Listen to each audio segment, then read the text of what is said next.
সারা দেশে চলছে ত্রয়োদশ জাতীয় সংসদ নির্বাচনের ভোট গ্রহণ শেষে গণনার কাজ। বড় কোনো সহিংসতার খবর না পাওয়া গেলেও আলোচনার কেন্দ্রে ছিল বিভিন্ন রাজনৈতিক দল ও প্রার্থীদের পাল্টাপাল্টি অভিযোগ। জামায়াতে ইসলামী ও এনসিপি প্রার্থীদের পক্ষ থেকে কেন্দ্র দখল, এজেন্ট বের করে দেওয়ার দাবি করা হয়েছে। অন্যদিকে এসব অভিযোগ অস্বীকার করে বিএনপি বলছে ভোট শান্তিপূর্ণভাবেই সম্পন্ন হয়েছে। ভোটের দিন সকালেই কুমিল্লার লাকসাম ও বরুড়ার বিভিন্ন কেন্দ্র থেকে পোলিং এজেন্টদের বের করে দেওয়ার অভিযোগ তোলেন জামায়াতে ইসলামের আমির শফিকুর রহমান। নিজের নির্বাচনী এলাকা ঢাকা 15-এর মণিপুর গার্লস স্কুল কেন্দ্রেও প্রতিপক্ষের প্রভাব খাটানোর চেষ্টার কথা জানান তিনি।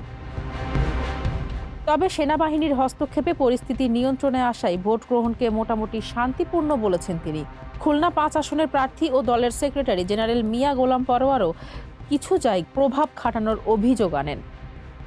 সবচেয়ে উত্তপ্ত পরিস্থিতি লক্ষ্য করা গেছে ঢাকা 8 আসনে। এনসিপি প্রার্থী নাসির উদ্দিন পাটোয়ারি অভিযোগ করেছেন, সেনাবাহিনীর সামনেই তার কর্মীদের উপর হামলা চালানো হয়েছে। তিনি স্পষ্ট হুঁশিয়ারি দিয়ে বলেন, ভোট ডাকাতি হলে মির্জা আব্বাসের রাজত্ব তছনছ করে দেওয়া হবে। বিএনপি নামক দলটিকে বাংলাদেশ থেকে নিশ্চিহ্ন করে দেওয়া হবে। নাসির উদ্দিন পাটোয়ারির এই অভিযোগ সরাসরি নাকচ করে দিয়েছে বিএনপি। দলটির নির্বাচন পরিচালনা কমিটির দাবি, কোনো অনিয়মের ঘটনা ঘটেনি। তবে বিএনপির মুখপাত্র জানান, নোয়াখালীর হাতিয়া ও কুমিল্লার 14 গ্রাম সহ কিছু জায়গায় ভোট গ্রহণের হার ধীর ছিল। তিনি এসব সমস্যা সমাধানের আহ্বান জানান। ব্রাহ্মণবাড়িয়া 2 আসনের স্বতন্ত্র প্রার্থী রুমিন ফারহানা সকালেই আশঙ্কা প্রকাশ করেন, তার এলাকার ঝুঁকিপূর্ণ কেন্দ্রগুলোতে দুপুরে সিল মারার পায়তারা হতে পারে। এ বিষয়ে তিনি প্রশাসন ও সেনাবাহিনীকে আগে ভাগেই অবহিত করেছেন বলে জানান।